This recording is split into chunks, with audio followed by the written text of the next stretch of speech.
روزے کی اذان کلچر میں، عوام الناس میں اب یہ سسٹم نکل چکا ہے اور یہ اتنا عام ہوتا جا رہا ہے کہ ہمارے محلے کے اندر، پاکستان کے اندر بھی یہ چیزیں عام ہوتی جا رہی ہیں اور ہر مقام پر تقریباً یہ چیزیں پائی جا رہی ہیں۔ وہ یہ کہ سحری کا وقت ہو یا افطاری کا، ہم نے سلسلہ یہ بنا لیا کہ اپنے محلے کی اذان ہوگی تو روزہ کھولیں گے، ورنہ نہیں۔ میرے بھائی، روزے کا اذان سے کوئی تعلق نہیں۔ اذان ہے نماز کے لیے، روزے کے لیے نہیں ہے۔ اذان بند ہوگی تو افطاری یا سحری، افطاری کھول لی جاتی ہے اور سحری بند کر لی جاتی ہے، اور محلے کی جب تک اذان نہ ہو روزہ نہیں کھولا جاتا۔ تو آپ ٹائم ٹیبل کے حساب سے چلیں۔ ستارے دیکھ کر مغرب کے ٹائم جی ختم ہو گیا، اب یہ وہ نہیں ہے۔ جیسے جیسے حالات تبدیل ہوئے ایسے ایسے احکام بھی تبدیل ہوتے ہیں۔ تو اب ہم چاند اور سورج کو دیکھ کر روزے کا تعین نہیں کریں گے، بلکہ ہم ٹائم ٹیبل دور جدید کے حساب سے چونکہ ہمیں سہولیات ہیں تو اس لیے ہمیں یہ چیزیں کارآمد ہوں گی اور ہمارے لیے عمل کرنا ضروری ہوگا کہ ہم ٹائم ٹیبل کے مطابق روزہ جو ہے وہ کھولیں اور رکھیں۔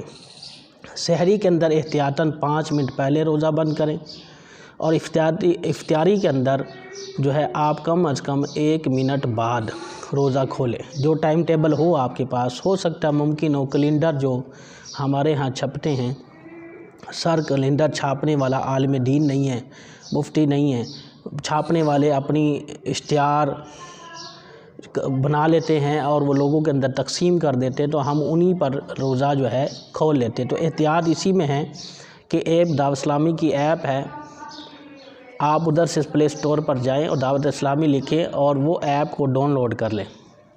اس ٹائم کے اندر ایپ کے اندر آپ کو ایک سیکنڈ جو ہے وہ بھی، اور میں اس کا لنک بھی ڈسکرپشن کے اندر دے دوں گا، آپ وہاں پر جا کر پلے اسٹور سے ڈاؤن لوڈ کر سکتے ہیں۔